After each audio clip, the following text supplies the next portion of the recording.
स्वतंत्रता दिन के माहौल पर सभी सहकारियों को शुभकामनाएं। आदरणीय chairman sir Shri Sanjeev sir, विभाग प्रमुख तथा मेरे सहकारी और विद्यार्थी दोस्त,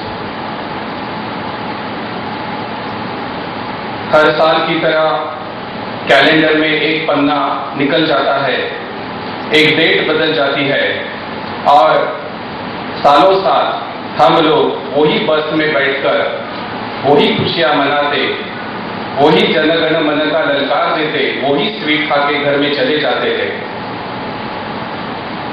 मैं सोच रहा था मतलब क्या है ये स्वतंत्रता दिन का। Morning 7 o'clock I dropped my son at his school. 8 o'clock my daughter wanted to go to her old school. I dropped her there. जब मैं आ रहा था सिग्नल के चौराहे पर जब गाड़ी रुकी, छोटी छोटी झुग्गी झोपड़ियों में रहने वाले लोग आज तिरंगा झंडा बेच रहे थे। 10 रुपए को एक झंडा मिल रहा था। कई लोग आ रहे थे, जा रहे थे, झंडा खरीद रहे थे। पड़ोस में एक गाड़ी आकर रुकी, सिग्नल रेड था। गाड़ी वाले के पास उसका कॉलेज में जाने वाला बच्चा भी बैठ रहा था। शायद दोनों बाप बेटे कहीं फंक्शन को जा रहे थे। व्हाइट ड्रेस पहनाकर खिड़की से बाहर देखकर वो लड़की को बुलाया, 10 रुपए देके एक झंडा खरीदा। ये सब कुछ सेकंड में चल रहा था, मैं देख रहा था।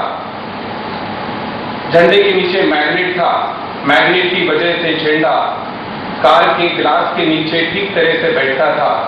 कुछ गड़बड़ हो गया, मैग्नेट काम नहीं कर रहा था, झंडा बैठ नहीं रहा था। जिन्होंने 10 रुपए देके झंडा खरीदा, उन्होंने खिड़की से वही झंडा उठा के बाहर फेंक दिया। लड़की को पुकारा, दे दो दूसरा झंडा, दे दो। दूसरा झंडा लिया, गाड़ी में बिठाया, बाप बेटे गाड़ी चलाकर आगे चले गए। झंडा नीचे गिर गया। वो लड़की जिसे 10 रुपए मिलने वाले थे वो मिल गए, लेकिन वो झंडा तो वो बेच नहीं वाली थी।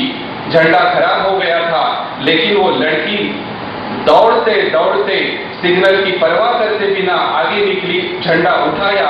वो मेट्रो रेल का काम चल रहा है, वो पिलर के नीचे झंडा रख दिया, झंडा फहरने लगा।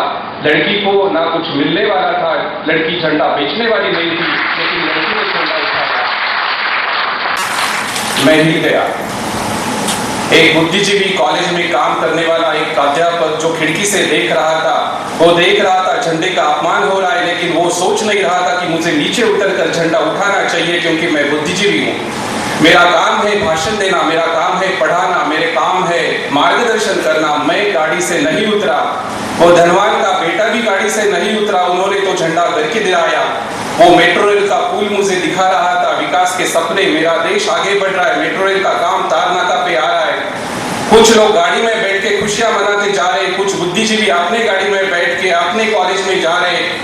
झंडे की परवाह कौन करेगा? झंडे की परवाह करने वाली एक लड़की है, ये इस देश की लड़की है, जिन्होंने इस देश में जन्म लिया और जिन्होंने इस देश के झंडे का सम्मान किया। मुझे अधिकार है, मुझे अधिकार है सैल्यूट करने का, मुझे अधिकार है इस देश के बारे में कुछ बात करने का।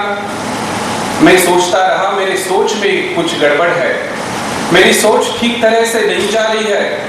जिसको मैं समझता हूं कि मैं आजाद देश का नागरिक हूं, मुझे लगता है बस आजाद देश का आजाद नागरिक है तो मुझे सिर्फ स्वतंत्रता दिन मनाने के लिए 10 बजे कॉलेज में जाना है और एक झंडे को सम्मान करके, एक झंडे को सैल्यूट देके मुझे लगता है पूरे साल भर के पूरे पाप धोखे जा सकते हैं।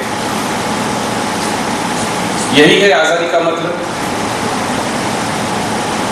समाज के 3 स्तर होते हैं। एक ऊपर वाला स्तर जिन्होंने आजादी का मतलब स्वतंत्रता के बाद समझा है, जिनके पास सब कुछ है, जिनके पास क्रिएटिविटी है, जिनके पास वेल्थ है, पैसा है, जिनके पास करने की ताकत है, उन्होंने आजादी का मतलब 1947 के बाद क्या समझा कि कुछ भी करने की आजादी। ना मुझे किसी का डर है, ना मुझे कुछ कानून का डर है, ना मुझे किसी ताकत का डर है, किसी भी कुछ भी करने की आजादी, हासिल करने की आजादी, कौन से भी लेवल पे जाके मिलने की आजादी। समाज का एक तख्ता ऊपर ही ऊपर ऐसे सोचने लगा and entire society became corrupt. समाज का जो दूसरा स्तर है, जो बुद्धिजीवियों का स्तर है, जो अध्यापकों का स्तर है, जो मिडिल क्लास का स्तर है, जो lower and upper middle class का स्तर है, जिन्होंने गांधी जी से कंधे के कंधे मिलाकर काम किया, जिन्होंने स्वतंत्रता आजादी संग्राम में सहभाग लिया, उन्होंने स्वतंत्रता का मतलब लिया है कुछ भी न करने की आजादी। Why should I do? निष्क्रियता की आजादी। मैंने बहुत किया है सैक्रिफाइस, मैंने बहुत किया है देश का काम, अभी आजादी मिल गई है, अभी मैं, मेरा घर, मेरा परिवार, बस। Why should I fight against corruption? Why should I fight against the dowry system? Why should I fight against all ill events of the society? न करने की आजादी ये दूसरे स्तर का इंटरप्रिटेशन था, कुछ भी करने की आजादी ये पहले स्तर का इंटरप्रिटेशन था। नीचे जरा आ जाइए, जिनके पास कुछ भी नहीं था उनके पास तो आजादी कभी भी आई नहीं। सिग्नल पे, चौराहे पे भीख मांगने वालों को क्या आजादी का मतलब हम बता सकते हैं? जिनके घर दार छोड़कर लोग अपने देहात से माइग्रेट होकर, विलेज से माइग्रेट होकर मोल मजदूरी करने के लिए सिटी में, शहर में आते हैं, क्या उनको आजादी का मतलब हम बता सकते हैं? उनको तो आजादी मिली नहीं है। मुझे लगा ये जो हम दूसरा स्तर प्रतिनिधित्व करते हैं, मैं एक शिक्षक हूं, मैं एक विद्यार्थी हूं, मैं एक काम करने वाला आदमी हूं, अगर मेरे पास कुछ संपत्ति है, अगर मेरे पास कुछ बुद्धि है, तो मैं क्या सही तरीके से आजादी का मतलब लगा सकता हूं या नहीं लगा सकता हूं? ये सोच मन में आते अस्वस्थता पैदा करती है। रामायण, महाभारत, माइथोलॉजी में जाने की जरूरत नहीं है। ये देश को, संसार को किसने खिला, किसने बड़ा किया है, ये बहुत बड़ी ताकत समाज के दूसरे हिस्से में होती है। समाज की जो धारणा होती है, समाज का जो चेहरा होता है, वो ये दूसरे स्तर में होता है। These lower middle class, upper middle class family are the backbone of any revolution of the country. जब अफगानिस्तान गांधार देश से अलेक्जेंडर पूरा देश पराक्रम करने के लिए आ रहा था, तो एक चाणक्य मगध छोड़कर तक्षशिला जाके खड़ा रह गया। वो अस्वस्थता उन्होंने समझी, कोई एक परकीय आदमी मेरे देश में आ रहा है, पूरे देश में आक्रमण करके पूरे संस्थानों को हराकर अपना झंडा लहराता है, क्या कमी है मेरे देश में? एक चाणक्य को एक चंद्रगुप्त मिला और आचार्य लोगों का संगठन किया, तक्षशिला एक क्रांतिकारी नगरी में पदार्पण किया। विद्यापीठों का सही मतलब चाणक्य ने हमें दिखाया। Don't restrict yourself in the four walls of the institution. देश के लिए जगो, देश के लिए काम करो। आचार्य कुलों का ऐसा संगठन उन्होंने खड़ा किया। एक अलेक्जेंडर परास्त होके तो चला गया, लेकिन मगध में आके ये सेना ने पूरे विश्व में अपना झंडा फहराया। एक सामान्य आदमी को चंद्रगुप्त ने ऐसा कुछ संगठन खड़ा करके दिखाया। एक चाणक्य, एक चंद्रगुप्त, इन्होंने संगठित किया। हमारे नॉन हिस्ट्री के बहुत पहले जाने की जरूरत नहीं, ये तो कुछ सालों की बात है जिसके सबूत हमारे पास है। 300 साल पहले एक रामदास खड़ा हो गया, एक शिवाजी खड़ा हो गया। पूरे जिले के 12 तहसील में जो सामान्य लोग थे उन्होंने संगठित किया और पूरे मुगल साम्राज्य सुल्तानत को हिला दिया। एक गांधी जी निकले और एक नमक उठाओ और ब्रिटिशों के प्रति असहकार करो, एक छोटा सा नारा दिया और घर दार छोड़ के हजारों विद्यार्थी, हजारों लोग उनसे कंधा के कंधा मिलकर स्वतंत्रता सेनानी में सहभागी हो गए। सामान्य लोगों का संगठन, सामान्य लोगों का विचार, सामान्य लोगों की ताकत देश को बदल सकती है, देश का भविष्य बदल सकती है। आज ये सामान्य लोग निष्क्रिय अवस्था में हैं। मुझे लगता है ये हमारी सोच में बदलाव लाने की जरूरत है। मैं मेरे देश के लिए क्या कर सकता हूं ये सोचना जरूरी है, ताकि देश मेरे लिए क्या करेगा ये सोचना जरूरी नहीं है। सामान्य जीवन में, हमारे रोज की जिंदगी में मेरी देशभक्ति की प्रेरणा क्या है, मेरी देशभक्ति की सोच क्या है, ये जगाने की जरूरत है।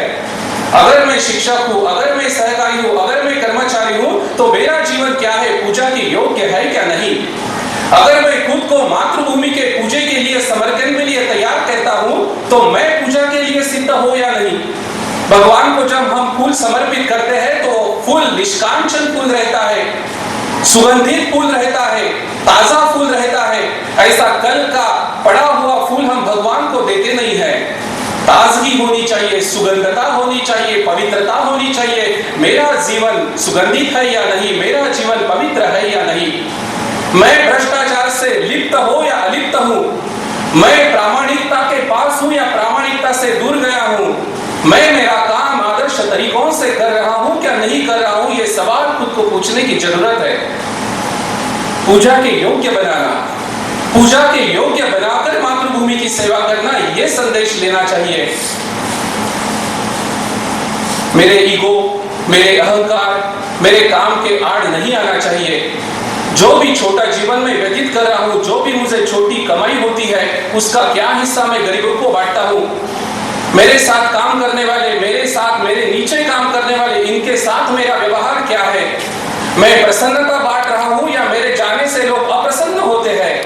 मेरे मुंह खोलने से लोगों को अच्छा लगता है या बुरा लगता है। मेरे बात करने से सामने के सीने में दर्द होता है या उसके चेहरे पे मुस्कान आती है। यह सब सोचने की बात है।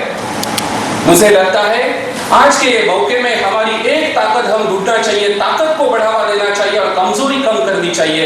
हर एक स्वतंत्रता दिन पर अगर हमने ये छोटा सा निर्धार किया कि मेरे अंदर झांकना चाहिए, मेरे ऐसे ताकत को मैंने कुछ बढ़ावा देना चाहिए कि ताकत आनी चाहिए, ताकत ऊपर आनी चाहिए और कमजोरी नीचे जानी चाहिए। जैसी मेरी आयु बढ़ती है वैसे मैं अधिक समर्पण के योग्य बनना चाहूंगा।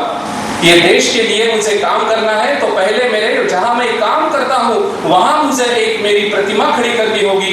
मुझे मेरा काम प्रामाणिकता से करना होगा। अगर मैंने मेरा काम प्रामाणिकता से किया तो वही देश की बड़ी सेवा होगी। छोटे बच्चे को प्रोजेक्ट मिलता है पाठशाला में और आजकल मुझे पता है, मैंने एक नहीं 2 बच्चों को पढ़ा कर रहा हूं तो स्कूल में बच्चे प्रोजेक्ट लेके आते हैं। हिस्ट्री टीचर ने छोटे बच्चे को प्रोजेक्ट दिया, जाओ अपने माँ बाप से जाकर बात करो, आजादी के ऊपर कुछ लाइनें लिखो, स्वतंत्रता के ऊपर कुछ प्रोजेक्ट बनाओ। व्हाट इज आजादी, what is freedom? Ask one of the doctors, advocate, lawyer और any professor, have an interview of various kind of the people and make a simple project. What is you mean by freedom? 4th-5वीं कक्षा के विद्यार्थी है, उनको school से project मिल गया, What is you mean by freedom? आजादी का मतलब क्या है? बच्चा घर आया, माँ को पूछाया, माँ कल 16 अगस्त है, आज तो छुट्टी है, मुझे आज प्रोजेक्ट करना है। प्रोजेक्ट का टाइटल है आजादी का मतलब क्या है, what is you mean by freedom. Teacher ने मुझे बताया है और मुझे आज कैसे भी कंप्लीट करना है। माँ बोली, अरे आज तो मेरा पीछा छोड़ दो, ये प्रोजेक्ट से मैं तंग आ चुकी हूँ, आज मुझे मत पूछो ये आजादी फ्रीडम वगैरह, बेटा तुम मैनेज करो ना। जाओ किसी के पूछो, आज पापा फ्री है, उनको पूछो आजादी का मतलब क्या है।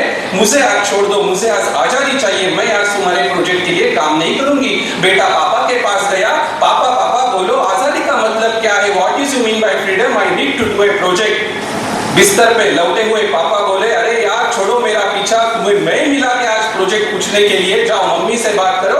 अरे आजादी बोले तो फ्रीडम फाइटर गांधी नेहरू के पोस्टर लाओ, पोस्टर से फोटो चिपकाओ, अपने नोटबुक में लगाओ, एक तिरंगा झंडा निकालो, एक लाल, एक हरा, एक शुभ्र ऐसा कलर दे दो, बस हो गया आजादी। गांधी जी का सत्याग्रह, नेहरू की जेल, आजाद, सुभाष चंद्र बोस का जय हिंद का नारा, दैट इज कॉल्ड आजादी। बच्चा खुश नहीं हुआ, he know that meaning is missing। वो पड़ोस में अंकल रहते थे, कुछ पॉलिटिकल पार्टी के लीडर थे, कुछ फंक्शन को जाना था, बच्चा उनके पीछे गया, अंकल अंकल जरा बताओ ना आजादी का मतलब क्या है। अंकल तो रेडी थे भाषण देने के लिए, आओ बेटा बैठो। अरे आजादी बोले तो कुछ भी करने की आजादी है, किसी को डरना नहीं, जिंदगी में बड़ा बनाओ, बहुत पैसा कमाओ, अच्छा घर बनाओ, अच्छी गाड़ी ले लो। बच्चा बोलता है लेकिन कुछ अच्छा काम करना है क्या नहीं अंकल? हाँ हाँ करना है, क्यों नहीं, साल में एक बार तिरुपति जाना है, वीआईपी का टिकट निकालना है, एक पूजा डालना है, अगर मौका मिले तो माला डालना है, that's all, that is called आजादी। कुछ भी करने की आजादी, डरने की जरूरत नहीं है। बच्चे को पता है कि ये कोई सही जवाब नहीं है। बच्चा स्कूल गया, टीचर को पूछा, टीचर झंडा वंदन तो हो गया, अभी बताओ आजादी क्या है। टीचर बोलो, go and open your books my boy, मैंने बताया है घर में जाके करने का काम है, मुझे पूछने की जरूरत नहीं है। इंटरनेट है ना तुम्हारे पास, जाओ सर्च करो, गूगल लगाओ, बोलो आजादी का मतलब क्या है, browse the internet and find out what is the freedom tomorrow you have to bring in notebook, remember. बच्चा घर आया, इंटरनेट का बटन प्रेस किया, क्या है मतलब आजादी का, कुछ समझ नहीं पाया, बच्चा तड़प रहा था। दोस्तों को खेलने गया, शाम को तो पूछा, अरे तुमने प्रोजेक्ट किया था, क्या है मतलब आजादी का। दूसरा बच्चा है, अरे राजू छोड़ना टेंशन यार, मेरे भी मम्मी पापा को टाइम नहीं है, कल वो कैसे भी वो बंटी करेगा, बंटी की पट्टी हम मारेंगे, कैसे भी हिस्ट्री का पीरियड तो लास्ट है, हिस्ट्री पीरियड से पहले लंच जल्दी जल्दी करके पट्टी मार के टीचर को दिखाएंगे आजादी क्या है, क्या को टेंशन लेता है, चल क्रिकेट खेलेंगे। बच्चा सेंसिटिव था, क्रिकेट नहीं खेल पाया, शाम को भोजन करके बिस्तर पे गया, लेकिन नींद नहीं लग रही थी, तड़प रहा था बच्चा, नींद नहीं आ रही थी। रोज की तरह उसकी नानी उसको चादर डालने के लिए आई, बेटा सोया है या नहीं देखने के लिए नानी धीरे धीरे उसके कमरे में आ गई, क्यों बेटा जगा है, क्यों नहीं सो रहा है। बेटे ने सोचा अरे नानी को तो पूछा ही नहीं, क्योंकि टीचर के लिस्ट में नानी का नाम ही नहीं था। मम्मी को पूछो, पापा को पूछो, डॉक्टर को पूछो, वकील को पूछो, इसको पूछो, उसको पूछो, नानी को पूछो, पता नहीं था। लेकिन अभी कोई नहीं मिलेगा, नानी को तो पूछेंगे, नानी नानी बताओ नींद नहीं आ रही है, कल मुझे प्रोजेक्ट देना है, आजादी का मतलब क्या है नानी। नानी बोली बेटा मैं तो स्कूल गई नहीं, मैं तो पढ़ी लिखी नहीं हूँ, क्यों नहीं अपने माँ बाप से पूछा, क्यों नहीं बाकी लोगों से पूछा। नहीं नानी सबसे पूछा, लेकिन कोई नहीं बता रहा है कि आजादी का मतलब क्या है। नानी बोली मुझे तो पता नहीं, मैं नहीं बता सकूंगी आजादी का मतलब क्या है, लेकिन वो ज्योति देखो, मैं भगवान के सामने ज्योति रख के आई हूँ रोज की तरह शाम को, वो ज्योति कैसे जी रही है देखो, अपनी जिंदगी जी रही है ज्योति, और लोगों को प्रकाश भी दे रही है ज्योति। मुझे लगता है बेटा आजादी का मतलब वो होता है जिंदगी जीने की आजादी होनी चाहिए और जिंदगी बहरने की आजादी होनी चाहिए। जिंदगी ऐसे जीनी चाहिए कि लोगों को आनंद होना चाहिए, जिंदगी ऐसी जीनी चाहिए, जिंदगी समझने की आजादी होनी चाहिए। आजादी का मतलब है जीने की आजादी, समझने की आजादी, और जिसके पास जिंदगी नहीं है उसको जिंदगी देने की आजादी, तुम्हारी सोच की आजादी, तुम्हारी कृति की आजादी। बेटा आजादी बोले तो वो ज्योति देखो वो बुझती है, अगर हवा का तेज झोंका आ गया तो वो ज्योति बुझ जाएगी, लेकिन बुझ जाने से पहले वो हवा से टकराएगी, वो हवा से लड़ेगी, और लड़ते लड़ते मरते दम तक लोगों को प्रकाश देके बुझ जाएगी। जिंदगी इसे कहते हैं बेटा, जिंदगी जीना है तो ज्योति की जिंदगी जगो, जिंदगी जीना है फूल की जिंदगी जगो, खुद जियो, अपना धर्म ऐसा बनाओ कि तुम्हारी भी जिंदगी तुम जी जाओगे और लोगों को भी तुम खुश करोगे, लोगों को भी प्रसन्नता दे दोगे, ऐसी जिंदगी ले लो। ज्योति अगर मन में समझती है तो वो प्रकाश भी दे सकती है और आग भी लगा सकती है। जिंदगी की मर्यादा समझनी चाहिए, जिंदगी की कृति समझनी चाहिए, मर्यादा समझने की आजादी। देखो बेटा नानी ने बच्चों को पूरी तरह से समझाया आजादी का मतलब क्या है, बच्चों ने समझाया ये आजादी का मतलब है जिंदगी जीने की आजादी, जिंदगी समझने की आजादी, जिंदगी की मर्यादा समझने की आजादी और खुशियों देने की आजादी। मुझे लगता है जो वो बच्चे ने समझा वो हमें भी समझना चाहिए। स्वतंत्रता दिन के ये 67वें अवसर पर मैं सबको शुभकामनाएं देता हूँ, ये मेरा भाषण समाप्त करता हूँ।